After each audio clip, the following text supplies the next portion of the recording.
général des filles du 5 heures de Marie, Monsieur l'ambassadeur, Madame la consultante, Monsieur le premier adjoint au maire, la consul, Monsieur le premier adjoint au maire et sa délégation, Monsieur les délégués des quartiers de Ngazobil et de Caritas, chers prêtres, chers religieux, religieuses, chers formateurs, chers parents, chers postulantes, chères filles du foyer, auguste assemblée.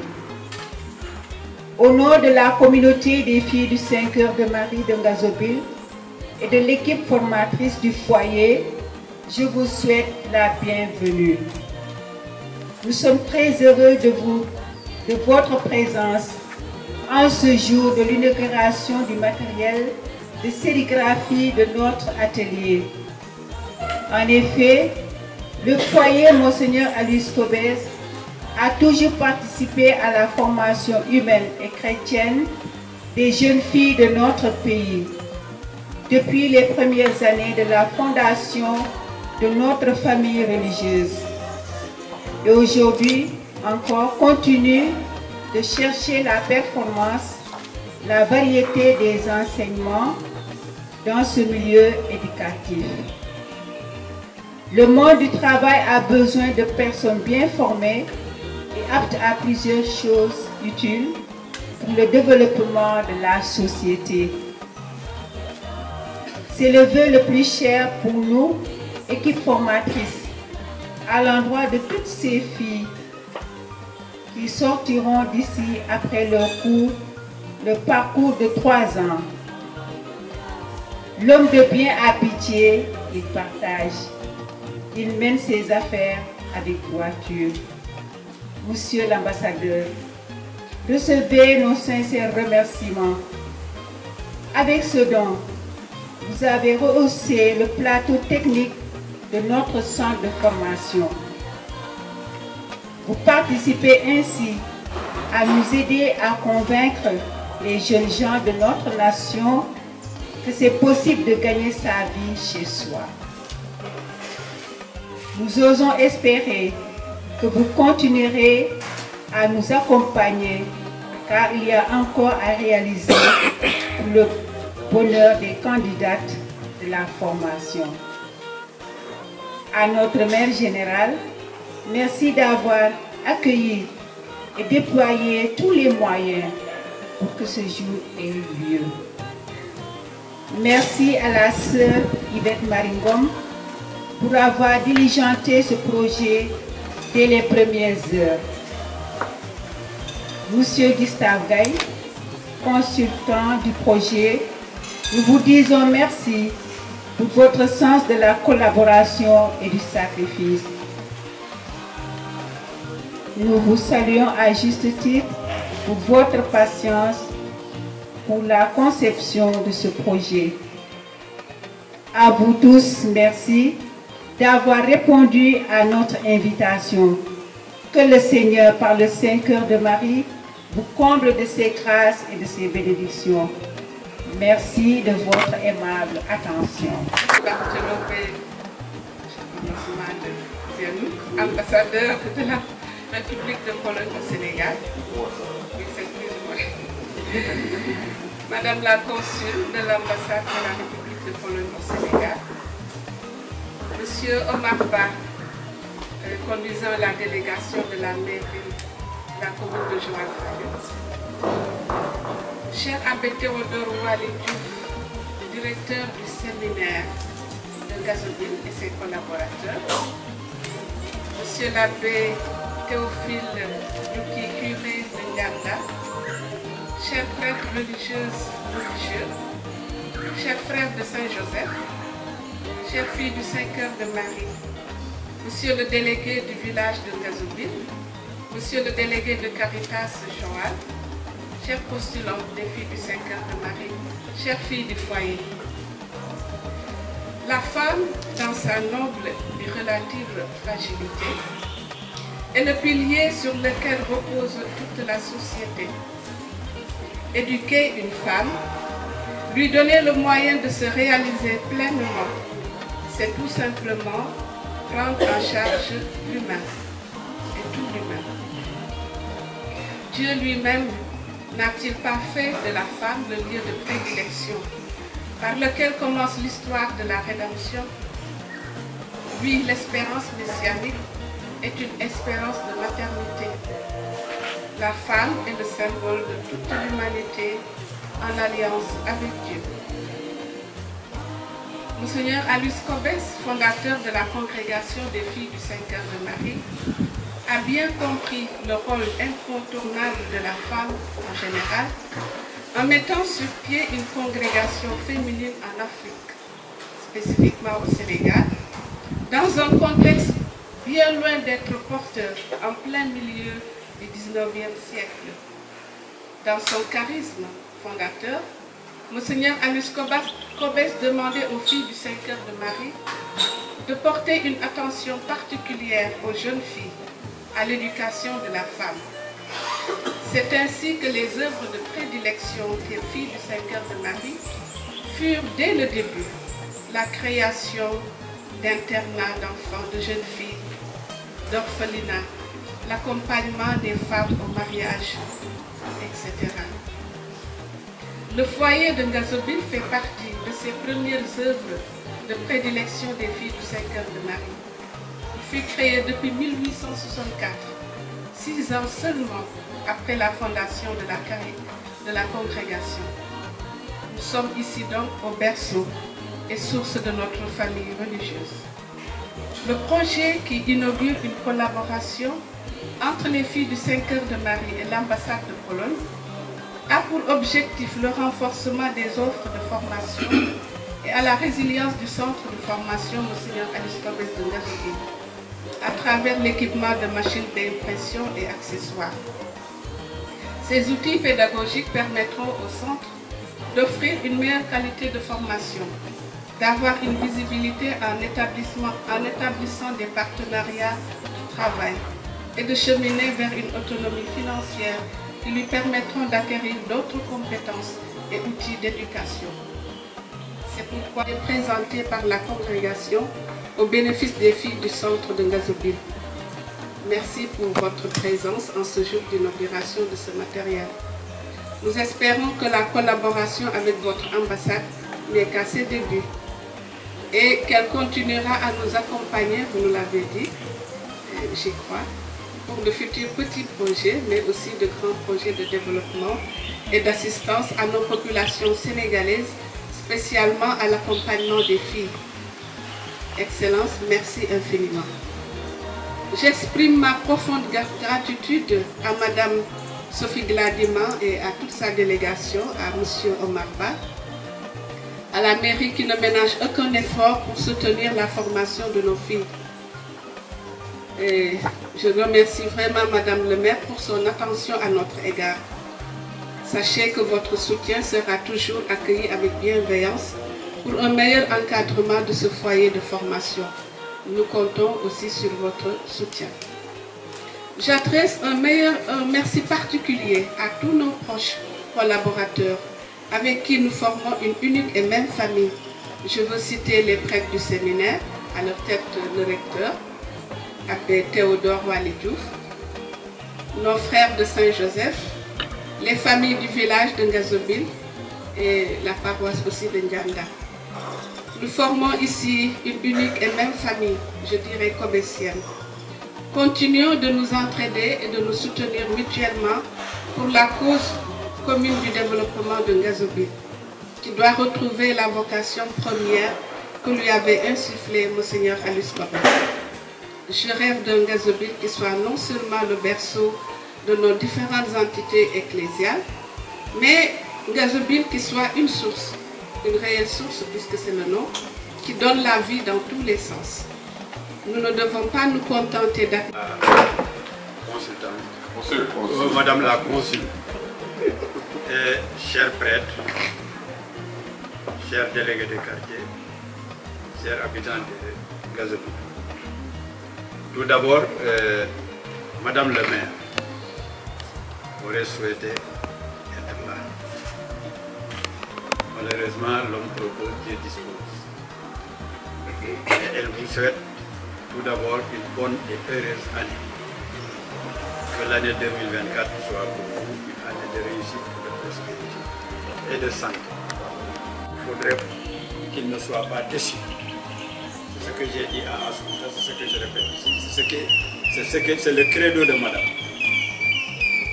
On vous donne, faites fructifier, montrez que vous méritez ce concours. Monsieur l'ambassadeur, vous pérennisez l'appel de Senghor. C'est le président poète Léopold Sédar Senghor qui appelait au rendez-vous du donner et du recevoir. Et ça, c'est une action pertinente de ce rendez-vous du donner et du recevoir.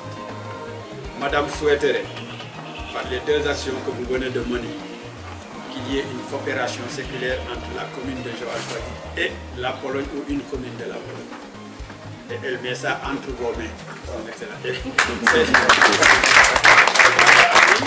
Vous nous l'avez dit, c'est votre ami et elle-même, elle m'a répété que c'est votre ami. Donc nous avons confiance et nous espérons en la coopération. Sœur supérieure, merci pour ce que vous êtes en train de faire. Merci pour ce discours qui nous réveille et qui nous éveille. Ce discours qui nous fait prendre, qui nous montre nos responsabilités. Encore une fois de plus, madame vous dit merci et soyez rassurés. Madame sera toujours derrière vous. Que le Saint-Esprit nous accompagne.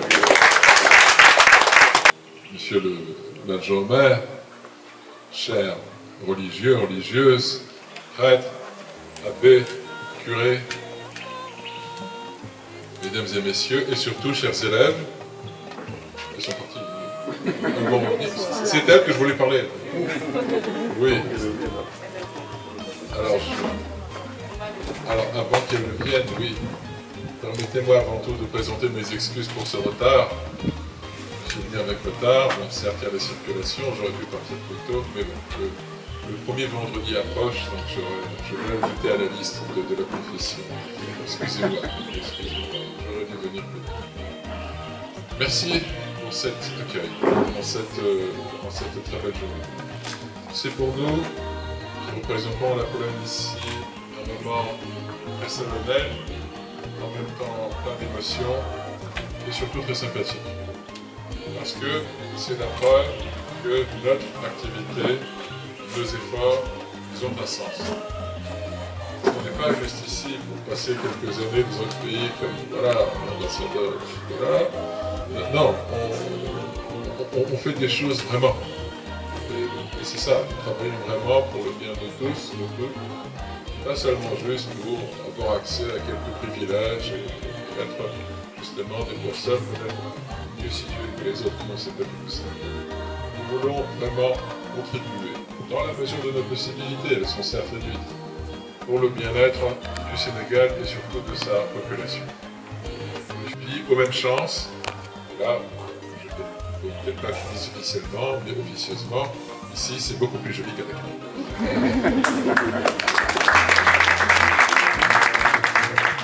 Pas seulement le paysage, mais peut-être aussi les gens, leur visage, leur sympathie, leur gentillesse, c'est beaucoup plus joli qu'avec nous. Voilà, ça veut donc dire que tout ça, c'est possible. Vous avez dit beaucoup de très belles choses au sujet de la Pologne, je vous en remercie. Effectivement, oui, moi, comme dans d'autres projets, justement, c'est justement c'est vous qui êtes la clé du succès et ayez encore plus de courage. On a parlé des relations séculaires, Pologne, Sénégal, l'Église catholique. On ne peut pas ne pas citer Jean-Paul II. N'ayez pas peur. Non, abbiate paura. Voilà, n'ayez pas peur. Voilà, continuez. Autrement dit, comme c'est écrit quand nous lisons dans les Écritures, frappez à la porte et on va vous ouvrir. Moi, j'étais derrière la porte. Mais s'il n'y avait pas la congrégation qui serait venue et qui n'aurait pas frappé, je n'aurais jamais su qu'un tel centre existait. Donc c'est ça, il faut continuer. Il faut continuer justement à œuvrer pour le bien de ce qu'on fait, des différentes institutions dont nous sommes responsables. Et ici, vous avez de la chance, dans la mesure où on n'est pas loin de la terre non plus. Donc c'est possible de s'y rendre, c'est peut-être plus facile. Là aussi, vous êtes dans une zone magnifique. Même en étant là, j'entends le bruit de l'océan. Et c'est pas anodin. Ce qu'il faut comprendre, c'est qu'il y a beaucoup justement de Touba comme moi, pour lesquels cet endroit est magnifique. Et l'aéroport n'est pas loin non plus. Donc c'est aussi... si vous avez réussi, vous avez merveilleusement réussi avec ce projet-là, il faut continuer et réussir avec d'autres projets. C'est bon, c'est peut-être pas le... C'est un peu protestant ce que je vais dire, mais c'est un peu étoile, le ciel t'aidera. Donc il faut faire cette étoile. Et vous le faites, et je vous rappelle ici. Peut-être, bon, je ne sais pas, je vais y aller, peut-être je vais le répéter plus tard pour ne pas prolonger ce discours. Je m'adresse parce que je vois des jeunes visages, donc il y en a aussi. Il y a une chose qui est importante, je rejoins pleinement ce qui a été dit. On vous a dit, donc soyez dignes de ce que vous avez reçu, c'est vrai. Moi je vais dire une chose. Avant de devenir ambassadeur, pendant près de 20 ans, j'ai activé dans le milieu universitaire. J'étais enseignant, donc j'ai eu des étudiants, donc j'ai moi-même une expérience pédagogique. Et la conclusion finalement, c'est que tout l'effort dans le processus éducationnel, les résultats, on les voit beaucoup plus tard.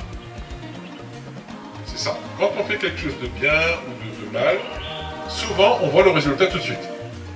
Si on met dans la main dans le feu, le résultat, on le voit tout de suite. On a mal tout de suite. Si on prépare un plat qui est délicieux, on le voit tout de suite. Pour ce qui est de l'effort de l'éducation, l'école, l'université, le résultat, on le voit plusieurs années après. Moi, j'ai obtenu mon diplôme à l'université en 99, donc ça fait 25 ans. Mon doctorat, j'ai fait en 2003, donc ça fait plus de 20 ans. L'habilitation à diriger la recherche en 2016, donc cette année ça sera 8 ans, donc il y a longtemps. Et c'est peut-être maintenant, seulement maintenant, où j'en profite. C'est-à-dire que, qu'est-ce que je veux dire? Quand on va à l'école, bien souvent, on se pose la question, oui, pourquoi faire? Ça sert à quoi? Quelle est l'utilité? Ouais, c'est intéressant peut-être, mais pas forcément, on va le faire, on va pas le faire. On n'a pas, justement, on n'est pas stimulé, on ne voit pas l'utilité, justement, de s'engager pleinement dans son travail. Dans 10 ans, dans 20 ans ou dans 40 ans. Mais, attention, où est le piège? Le piège, c'est quand on ne voit pas tout de suite le résultat de notre travail, on se dit, ça ne sert à rien. Mais, attention, ça va dans les deux sens. De la même manière, dans 10 ans, dans 20 ans, dans 40 ans, on verra le manque de votre travail, l'absence de votre assiduité, l'absence de votre effort. On verra tout à l'heure, un jour, le vrai examen viendra. Le contrôle, le devoir, c'est pas... Dans une école, c'est un des contrôles, le vrai contrôle, le vrai examen, c'est après la vie, qui va vérifier sans aucun scrupule si nous sommes bien préparés ou si nous sommes mal préparés. Dans ce cas particulier, j'ai pas encore vu l'appareil en fait, hein, donc je parle toujours un peu théoriquement, j'ai hâte de le découvrir, j'ai vu des photos, mais j'ai pas vu l'appareil, c'est un énième secret de Fatima. Sans cet appareil, vous n'auriez pas pu apprendre. Grâce à cet appareil, l'éventail de vos capacités sera plus large. Et c'est ça l'idée. C'est d'apprendre plus de choses. Parce que dans la vie, il faut être très polyvalent. Surtout que ça évolue. Ça change.